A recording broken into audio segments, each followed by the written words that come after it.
Meus queridos irmãos da nossa Casa Espírita Mãos Unidas, vamos fazer a nossa reflexão desta noite, não sem antes elevarmos nosso pensamento em paz e harmonia na busca da espiritualidade superior. Que Jesus, no seu amor infinito, abençoe os nossos corações e os nossos lares. Para a nossa reflexão desta noite, vamos nos valer do livro Em Paz com a Vida, do Cleto Brutis de Santo Ângelo. Vamos conversar um pouquinho sobre mediunidade. Lembrando que o Espiritismo é uma ciência que trata da natureza, da origem e do destino dos espíritos, bem como das suas relações com o mundo corporal. Ou seja, vamos ficar nesse item final, nessa observação da parte final desse conceito, a sua condição de relação com o mundo corporal. A possibilidade, então, desses espíritos estabelecerem contato conosco do mundo espiritual para o mundo material. Mas quem são médiuns? Médiuns são as pessoas que podem servir de intermediário entre os espíritos e os homens, de forma ostensiva. Porque, a princípio, todos somos médiuns. Porque a faculdade mediúnica, como veremos adiante, é uma faculdade do espírito. E todos somos espíritos. Mas sabemos que nem todos nós somos espiritualizados. Portanto, depende dessa conformação orgânica. E vai ser médium aquele que a tiver de forma mais ostensiva, que se manifesta através da psicografia, da vidência ou da psicofonia, por exemplo, que são algumas das formas de manifestação desses espíritos. E o que é mediunidade propriamente dita? A mediunidade é uma faculdade do espírito que se manifesta através de uma predisposição orgânica, ou seja, faculdade do espírito, e que se manifesta através de uma predisposição orgânica. Ou seja, temos que ter no organismo as condições necessárias desenvolvidas para essa possibilidade de intercâmbio com a espiritualidade. É como a visão, por exemplo. Aquele que tem a visão perfeitamente boa não precisa de óculos. Aqueles outros que temos a visão já um pouco prejudicada, precisamos do recurso da ciência para ver melhor. Ou seja, aquele que tem a predisposição orgânica da visão perfeita, verá bem. E aquele outro que não tem, se não forem os recursos, não vai ver da mesma forma. Assim é a mediunidade. Aquele que a tem na sua conformação orgânica, vai estabelecer esse contato com tranquilidade, com facilidade.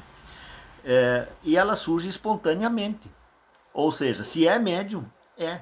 E se não é, não vai passar a ser porque quer, ou por um milagre. Né?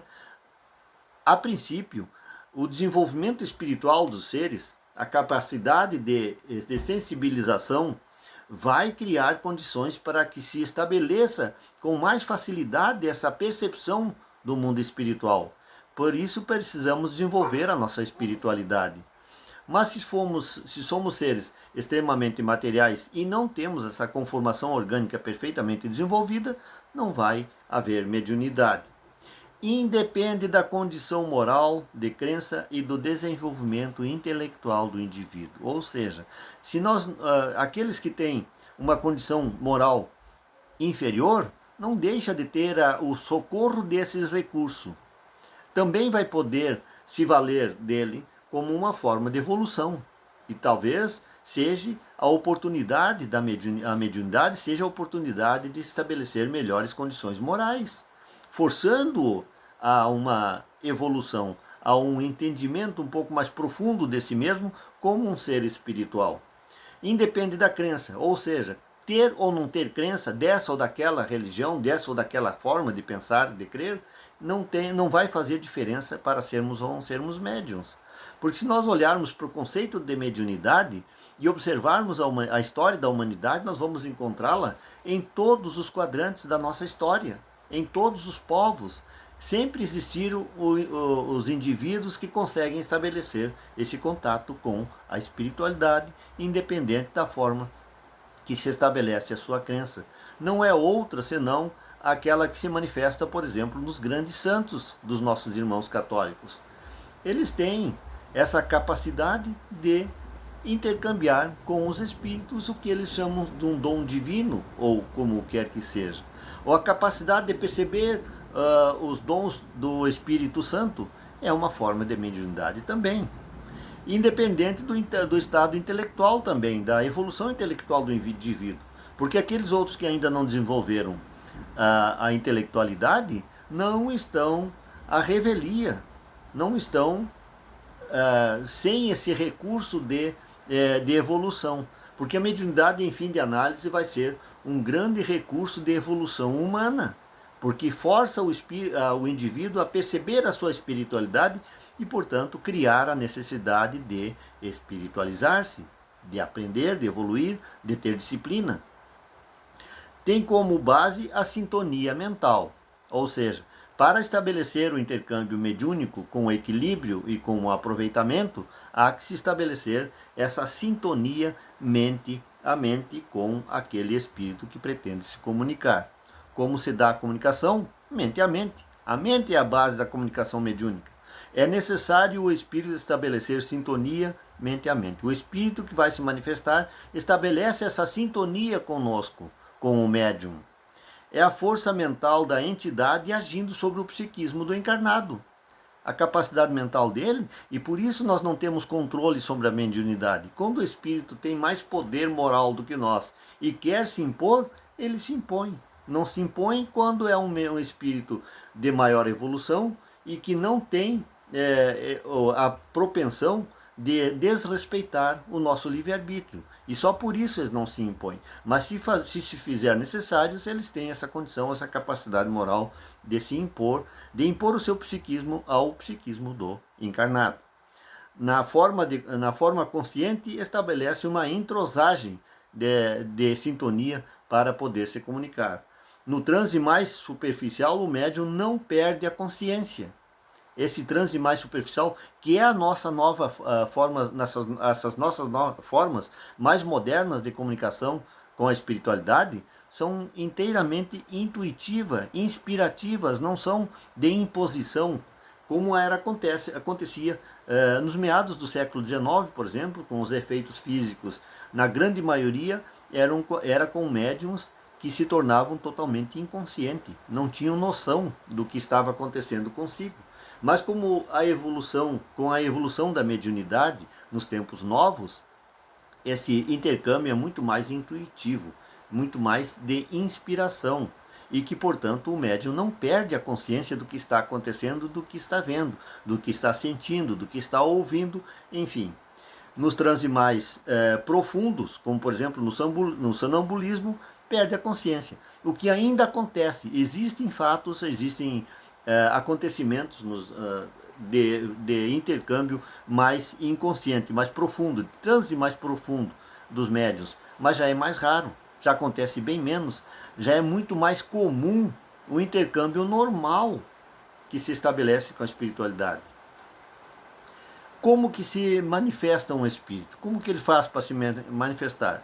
A conexão se inicia com a aproximação da entidade com o médium, envolvendo-o fluidicamente. Quando o médium diz que sentiu um frio, um calafrio, um calorzinho, né? É esse contato fluídico da espiritualidade ou o ajuste das nossas vibrações com a vibração do espírito para que possa se estabelecer esse intercâmbio, que se inicia dessa forma com a aproximação do espírito, né? E se completa com a sintonia mental. Quando acontece essa sintonia, ou seja, quando nós médiuns conseguimos elevar suficientemente as nossas vibrações e esse espírito que vem para se comunicar faz esse ajuste às nossas vibrações, à nossa sintonia, se estabelece o contato conosco. Mas por que a espiritualidade recorre a esse tipo de terapia, esse intercâmbio conosco? Por que eles não resolvem, mesmo na espiritualidade, essas questões? Precisam dos médiuns? Para o espírito receber um impacto fluídico através do médium. Ou seja, quando o médium é equilibrado, ele vai passar uma sensação boa para esse espírito. E aí é que está a grande vantagem. O espírito, estando na espiritualidade, numa condição de desequilíbrio, de desencontro, que não tem noção do que está acontecendo consigo, ao se aproximar de um médium equilibrado, evangelizado, que sabe o que está fazendo e que faz com responsabilidade, com respeito e com boas vibrações de amor e de dignidade, dá a esse espírito essa sensação, fazendo com que ele se entenda e possa, nessa sintonia com o médium, restabelecer as suas próprias vibrações e conseguir compreender a sua situação na espiritualidade, produzindo uma alteração no espírito, ou seja, esse espírito recebe essa alteração na sua condição, né? Quando, claro, se tratar de um espírito que ainda tem suas carências, suas dessintonias, os seus desequilíbrios, que precisa ser, então, reequilibrado. E mantendo-se magneticamente ao médium. Ou seja, com essa imantação de perispírito a perispírito, impede que esse irmão nosso que está na espiritualidade, em estado de desequilíbrio, possa fugir do processo de esclarecimento. Porque o intercâmbio mediúnico no centro espírita tem essa finalidade, prestar esclarecimento a esse espírito da sua condição, do seu estado de desencarnado e da possibilidade que ele tem de continuar o seu processo evolutivo. Conseguir aperceber-se de forma que possa começar a reorganizar-se e reinsetar a sua evolução, mesmo na espiritualidade. Mas qual é o objetivo da doutrina espírita? No início da resposta para essa questão, o nosso autor bota essa afirmativa: a cura da alma. Claro que não fica apenas nisso, mas é uma resposta muito importante. A doutrina espírita tem como um dos seus grandes objetivos a cura da alma, porque nós observamos na nossa humanidade uma grande carência de evolução da alma, do espírito. E nós precisamos, em primeiro lugar, portanto, curar-nos dos nossos problemas. Em curando-nos dos nossos problemas, nós vamos poder fazer aquelas outras coisas todas que são possíveis através da mediunidade. Desse modo, o período dos fenômenos ostensivos, ruidosos, chocantes, vai cedendo lugar à sutileza, à educação do paciente, de modo a lograr a cura real. A mediunidade deixa os palcos do exibicionismo e passa para o palco da evolução intelectual, moral e espiritual dos seres. Já não é mais necessário aquela forma mais barulhenta, mais ostensiva da mediunidade. Os espíritos hoje não precisam mostrar que estão ali. Eles precisam fazer com que nós compreendamos qual é a possibilidade de nós logo ali adiante. Nós precisamos evoluir espiritualmente. E é esse contributo que eles vêm trazer para nós, já não precisando mostrar que estão vivos. Isso já é uma questão ultrapassada. E por que os centros espíritas restringem as sessões mediúnicas? Haveremos de convir que a verdadeira convicção só se estabelece pelo estudo, pela reflexão e por uma observação continuada e não por assistir algumas sessões. Não é vendo os espíritos, vendo uma sessão mediúnica como que se manifesta que nós vamos aprender alguma coisa. Nós precisamos de estudo, nós precisamos de disciplina, nós precisamos de evolução moral, aquela que só o Evangelho de Jesus pode trazer para os nossos corações.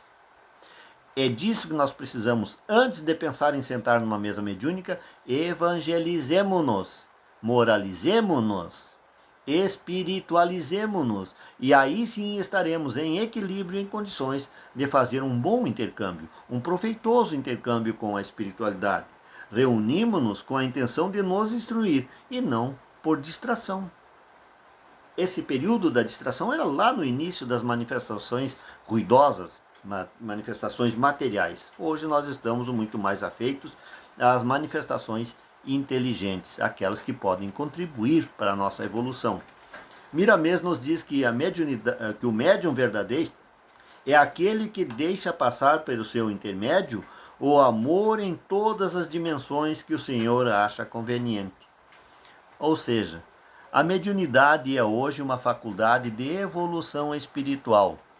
É algo que nos está chamando para a nossa o nosso aperfeiçoamento, para o nosso burilamento. Conforme nós vamos alcançando essa condição mais evoluída, mais aperfeiçoada do espírito, nós vamos ter melhores condições da nossa evolução espiritual. Que Jesus, no seu amor infinito, nos ilumine e nos guarde no seu amor. Que assim seja.